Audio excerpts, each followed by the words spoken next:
Kraj, do kterého vás za chvíli zavedeme, leží mezi Oravou a Malou Fatrou. Nebyl zahrnut do žádné kategorie státem chráněných území přírody. Pouze jeho jihovýchodní část vytváří ochranné pásmo chráněné krajinné oblasti Malá Fatra. Žádný turista o něm neřekl s pýchou: udělal jsem údolí Horné Tížiny nebo hřeben Vojnového, protože turisté, kteří dělají údolí a hřebeny, sem nechodí, naštěstí. A přece se domníváme, že toto území zasluhuje ochranu a starostlivou péči. Péči obdobnou té, kterou společnost vynakládá na uchování nějakého cenného díla lidských rukou. Od obrazu mistra Třeboňského po historická jádra měst. A jako dokládá jihočeský barokní štít zručnost, invenci a vkus stavebníka, dokládá tato krajina, že lidé, kteří ji holýma rukama přetvořili, měli příkladný cit pro ekologickou rovnováhu, proporce a krásu. Domníváme se, že do seznamu státem chráněných území by měla být započítána jedna položka. Ochrana krajiny, která dík vhodnému obhospodařování našich předků dospěla po ekologické a estetické stránce maxima. Nebo také ochrana obrazu krajiny jako pomníku těžké lidské práce. K propagaci této myšlenky a současně krajiny, která beze zbytku splňuje potřebná kritéria, bylo připraveno toto pásmo.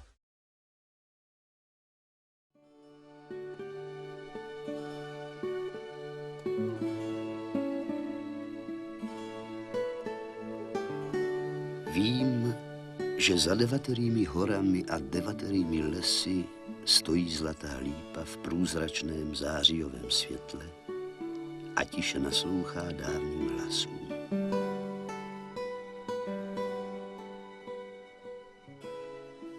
Vím, že k dřevěnému domu schoulenému v jejím stínu už nevede žádná cesta, že pole v jeho blízkosti zarostla travou, že starou třešeň rozlomil sníh. Vím, že všichni odešli nebo zemřeli a přece, když se zaposlouchám do ticha mezi závany větru, zdá se mi, že i já slyším jejich hlasy. Když se zadívám do kraje, něčí zrak se dívá se mnou namodralou dálkou.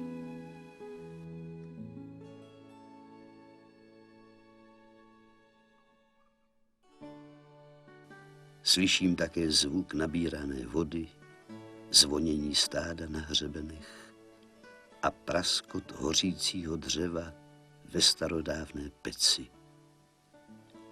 Cítím bezhlesé ticho padajícího sněhu a jískrný mráz. Cítím vlídnost slunečního dne po dlouhé a tvrdé zimě. Příběh tohoto domu je příběhem kraje, o němž vám chceme vyprávět. Ukážeme vám teď, jak jsme ho viděli při svých toulkách. Na konci zimy, kdy se na severních svazích mravečníků začíná nesměle objevovat struktura mezí, obnažená země k jihu obrácených strání už vydechuje teplo. Jeho právě tolik, co by zahřálo skřivana, aby mohl vzlétnout a zaspívat. Spraveni skřivanem začali hospodáři vyvážet na pole hnůj. Jeho pravidelné sněhem zapadané kopky pročleňují popředí všech dálkových pohledů na místo květin a stébel trav. Mezi námi a nejbližšími hřebeny leží prostor až po okraj naplněný světlem a jiskřivým vzduchem. Nebo lépe prostor zhmotnělého světla a modrých stínů.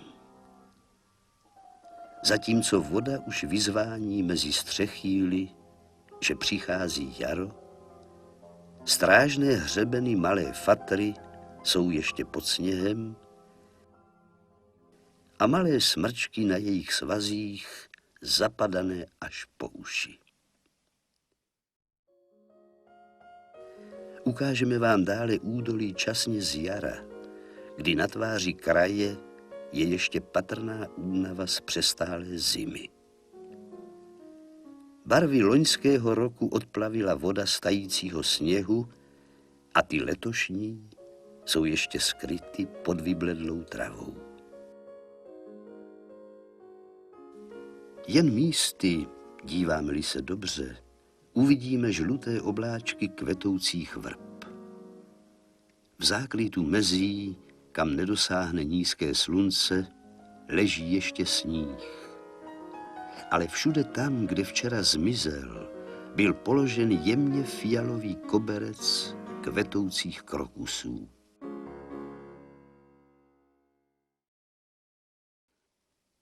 Začátek léta přivítáme s písní.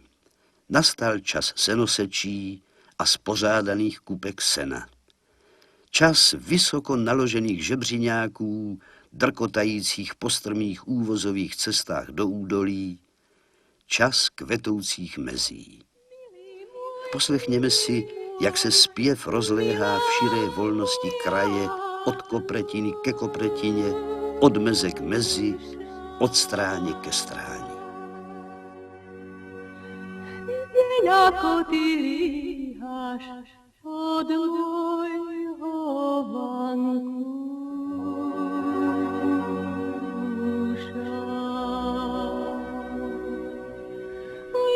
Jako ty líháš od mojho vankúša.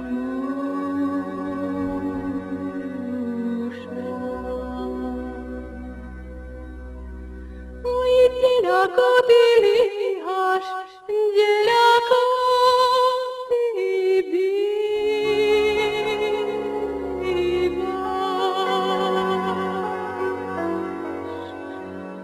Preto ty, milý můj, ku nám nechodievaš.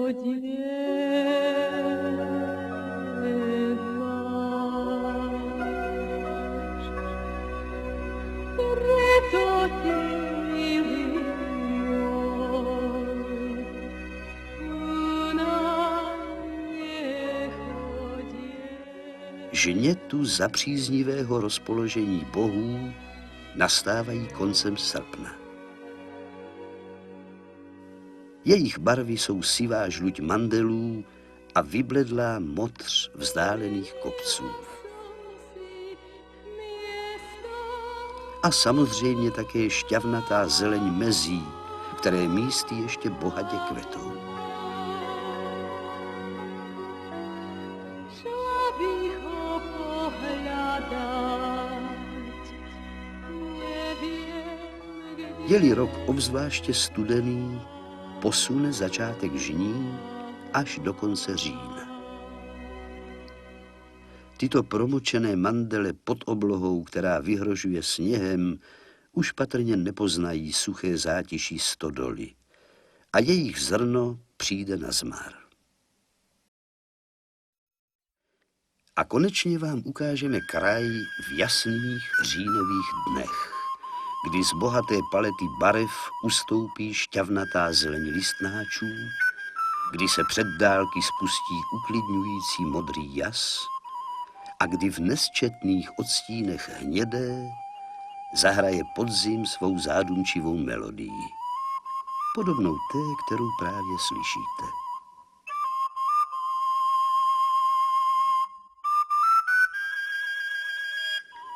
Keď som ja valašil, keď som ovce pasol, ej, to som si zaspieval, až sa košiar triasol, praví se v této písni. Zavedla nás k lidem a my spěcháme sdělit vám o nich to málo, co víme. Obyvatelé tohoto kraje jsou většinou potomky Valachů. Jejich předkové sem přišli během valašské a kopaničářské kolonizace v 16. až 18. století. Původem Rumuni přibírali cestou po úbočích Karpat obyvatelstvo, kudy procházeli, a postupně splývali s obyvatelstvem, kde se usadili. Říkejte si s námi jejich zvučná rodová jména, která jsou zároveň názvem jednotlivých osad a samot a dokladem složitosti etnického vývoje. Martinkovia, Laluhovia, Rusňákovia, Krištofíci, zde jeden z nich s kobylkou Julkou, Nogovia, Gažovia. Patří sem i Jánošíci, z nichž pocházel legendární Jura. Neklamným dokladem přítomnosti Valachů jsou názvy tvarů horského terénu, jako například Grůně, Grapy, Prislopy nebo Kyčery. Dále pak vžité výrazy související s chovem ovcí, například Koliba, Košiar, Brinza nebo Čutora. Potud historie. Zjednodušili jsme natolik její průběh, že by odborníci spokojeni nebyli. Ale nám nejde o minulost. Chceme zachytit přítomnost. Přítomnost takto uspořádané krajiny. Přítomnost takto žijících a pracujících lidí. Neboť kdekoliv jinde si můžeme namlouvat, že zítra nebo za rok najdeme vše v takovém stavu jako dnes. Zde však ne. A my za chvíli poznáme proč.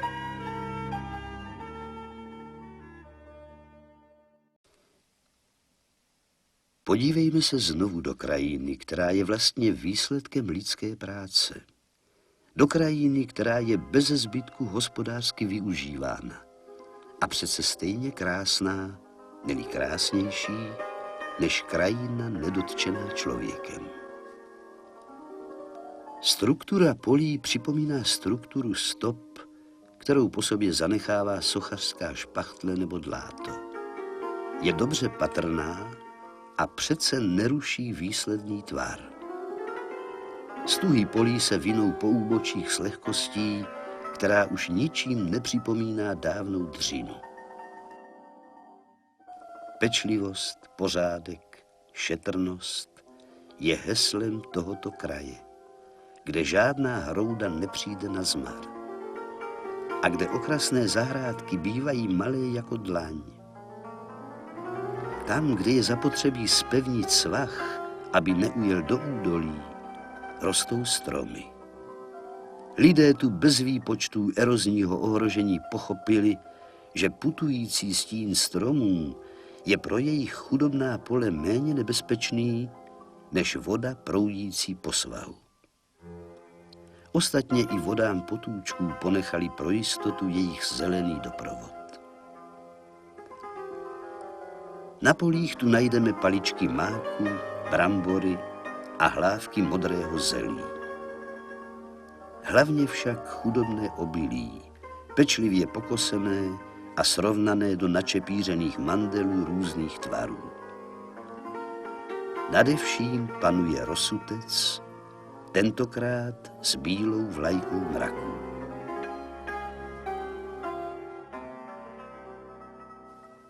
Jen kosy vytepané do tenkosti papíru a nesmírná zručnost, která se bohužel nedědí, ale nabývá až po 100 000 mávnutí kosou, dovolí stínat trávu šetrně až u kořínků. Takže travnaté plochy mají proslulou hustotu a barvu anglického trávníku. Postujme zde v tiché úctě my, obyvatelé úrodných nížin, kde poléváme trávu na příkopech herbicidy a kravám dáváme močovinu. Přemožený les byl vykázán do pozic, kam vystoupit polím už nedovolil dech. Na strmé svahy pod hřebeny, také na svážná území a kolem pramenišť. Tušení, že les stojí v záloze, vždy připraven vrátit se na ztracené pozice, činí z obyvatelů tohoto údolí tak příkladně pečlivých ve vztazích k zemědělské půdě vandaly. Bukový les na Mravečníku je toho dokladem. Jen nesmírná vitalita stromů dovedla překonat zmrzačující rány sekirou a žár zakládaných ohňů. Pokud zapomeneme, jak stepile vyhlíží buk našeho lesa, najdeme zalíbení v bizarnosti tvarů, zejména jsou-li přikrášleny květy kyčelnic, nebo jinovatkou, nebo abstraktní ozdobou ze zašlého zlata, nebo podzimně zbarveným listím.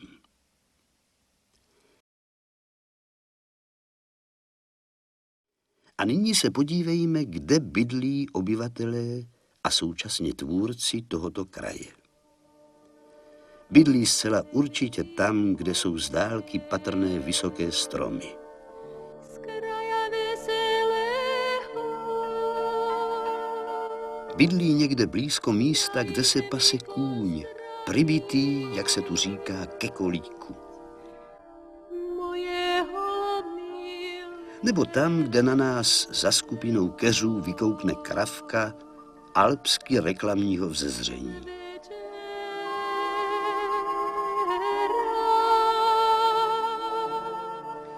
Ukážeme vám teď cestu, která vede k laluhům. Nejprve z dálky, pak zblízka mezi zelenými poli.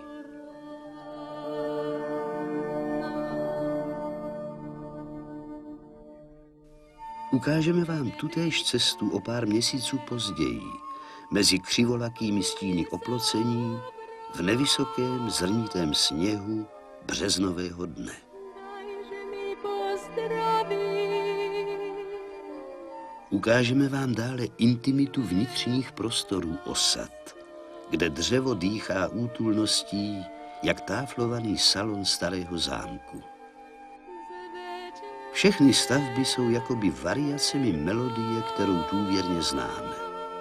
Jednou s hraněnými trámy provázanými v nárožích, jindy oblečené od hlavy až k patě do stříbřitých šindelů,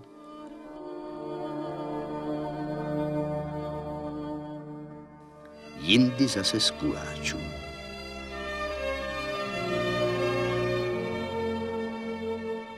Tak vyhlížejí většinou stavení hospodářská. Podložení objektu kameny je obranou proti spodnímu vlhku. Některé sruby mají kamennou podezdívku, jiné jsou, jak se u nás říká, v kožuchu. Toto stavení, čisté jako kostka cukru, jsme spatřili ve staré kopaničářské osadě Horní Tížině. Spíše než omítku mívají sruby jen vymazané a nabílené spáry, jak je patrno z naší téměř pastorální ukázky.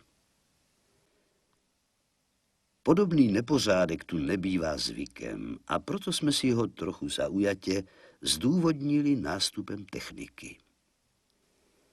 Pořádek nejenom před dveřmi vlastního domu, ale i za humny je tu pravidlem. Potok plný odložených hrnců a sporáků jsme zde nenašli nikde. Každý dům je nějak ozdoben, buď jednoduchým vyřezáváním, nebo úsměvem muškátů, nebo květinami před zahrádky, Podúvaj vetríčku, nebo alespoň květinami louky, také sušícím se prádlem a doma vyrobenými koberci. smutná na laví. Když přijde zima, přeruší bez tak tenké vazby lidí odlehlých osad a samot na civilizaci. Je třeba nakoupit sirky a základní potraviny, než napadne sníh. Je třeba nasekat dřevo a zateplit jím štítovou zeď. Pak doufat, že nepřijde vážnější nemoc a těšit se, že zima nebude dlouhá a krutá. Naopak, že bude tak mírná, jako zima našich obrázků. Ovšem i krutou zimu lze přežít, hřeje-li uvnitř pec. Dá se na ní uvařit, upéct chléb i vyspat.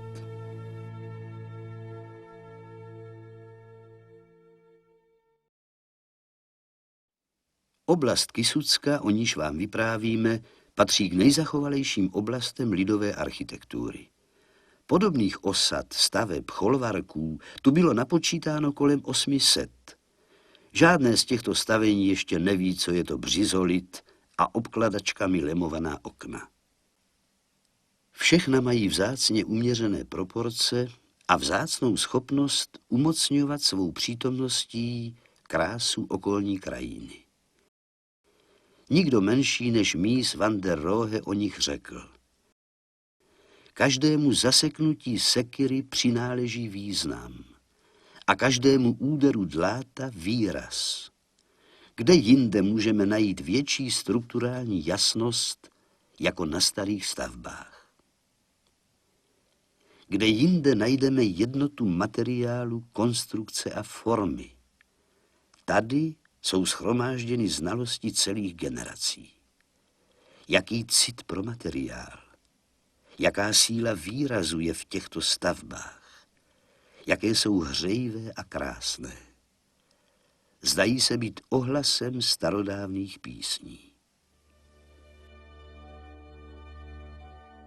S Bohom ostávajte. Rozlučme se s nimi v melancholickém mínění obrazů z osady Hurtovia, která s mnohými jinými byla asanována, poněvadž ležela v ochranném pásmu vodárenské nádrže v údolí Riečnice.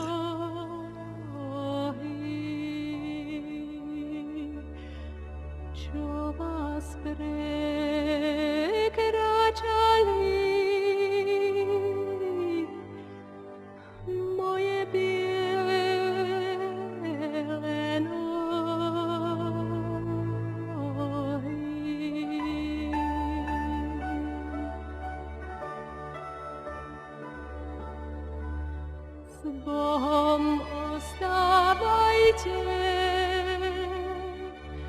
Oj, mamičky, de kľúčky, čo vás zatvárali.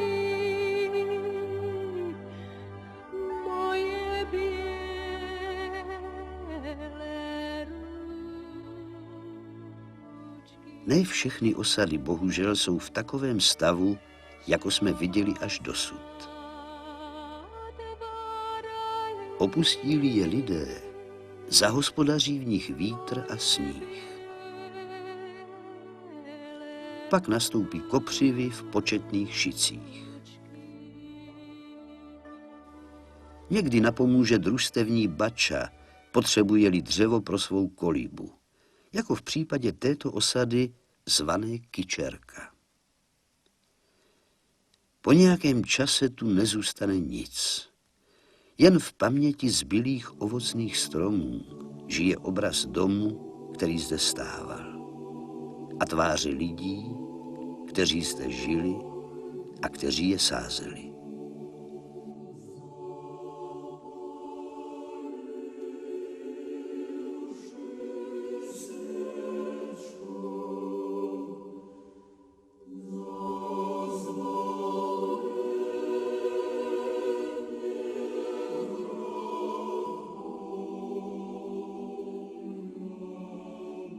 Jsou však i jiné případy zkázy. Krov je rozebrán, štít sundán a z dřevěnice se stane hromada dříví. Nebo je v ní ustájena družstevní kráva, nebo postupně zanikne pod nánosem přístavků špatně pochopené modernizace, nebo je zcela přestavěna a doplněna o další stáj, tentokrát proplechového oře, nebo se z ní stane rekreační chalupa, sice střídně upravená, ale jaksi neživá. A konečně si povšimneme případů, kdy byla násilně přetržena nit tradice, kdy moderní doba, podobná ničivé jarní vodě, odnesla všechny lávky mezi přítomností a minulostí, mezi starým a novým břehem. Tyto ukázky jsou ze sousední Oravy, tedy ne z území, o němž vám vyprávíme. Umožňují nám však odhadnout, kterým směrem půjde vývoj, nepodaří-li se ho včas usměrnit. Zbývá otázka, kde je třeba hledat původ těchto změn. Rozsah našeho vyprávění neumožňuje obnažit jejich kořeny a proto odpovídáme zjednodušeně. V odlivu obyvatel z území, tedy jevu obecně pozorovaném v horských a podhorských oblastech, u nás i v zahraničí.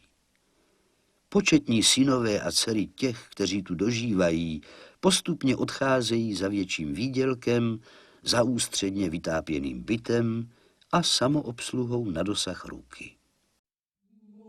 A nám nezbývá, než se dívat se smutkem na míjející obrazy.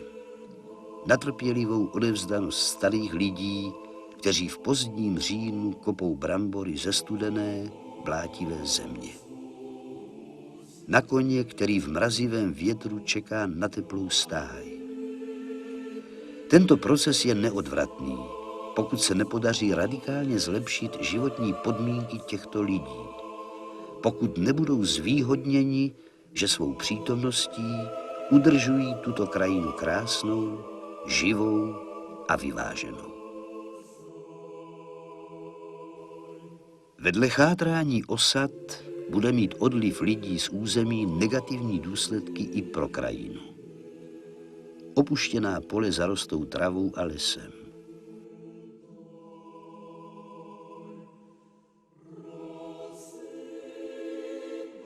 Podívejte se, jak odvážná je jeho přední línie jalovčí. Jak se malé smrčky roztahují v opuštěném sadu.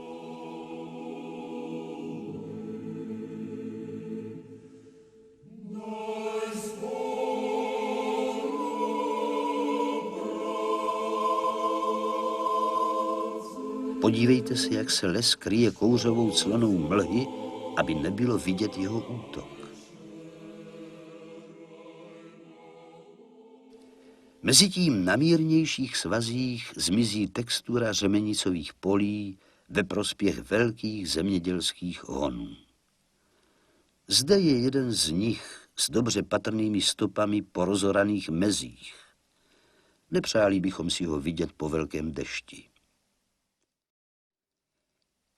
Zanechme však chmurných výhlídek a všimněme si toho, co je v této krajině nejkrásnějšího. Starých stromů. Stromů u obydlí, stromů lemujících jak knížecí aleje cesty vedoucích samotám a stromů u křížů na rozcestích.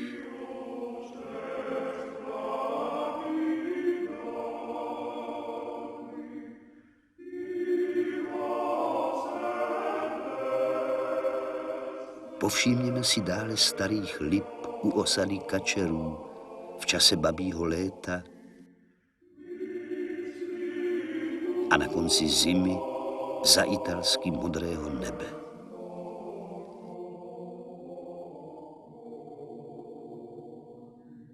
Podívejme se na stromy u Zvoníček. Tato je u osady Kramárů, jejíž osud byl stejný jako osud našich lidic. Podívejme se na háj u kapličky za Lutišemi, kde někomu zbylo trochu modré barvy na plůtek. Podívejme se dále, jak někdo zcela nedávno vysázel stromy u kaple, jejíž bílá barva svítí v opuštěném údolí, aby se živáček nebál. Podívejme se na stromy, střežící pohanskou Madonu na větrném návrší.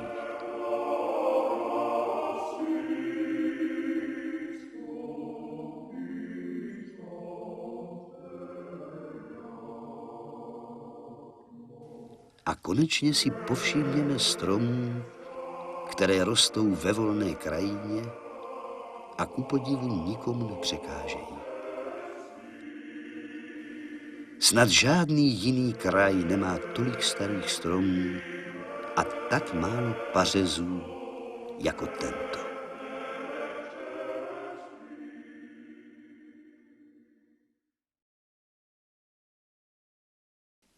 Rozlučme se s ním v podzimním podvečeru,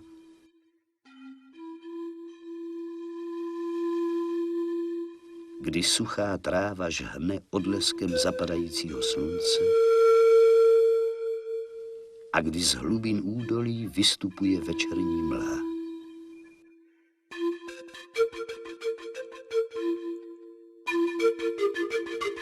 Sestupme z hřebenů vonavým jedlovým lesem a projděme se po cestě, která vede kolem Napajedla do osady Rogoňů.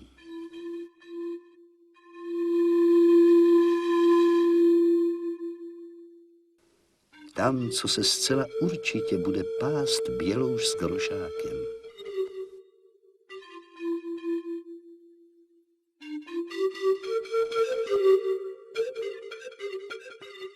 A na hřbetech se jim bude lesknout večerní slunce.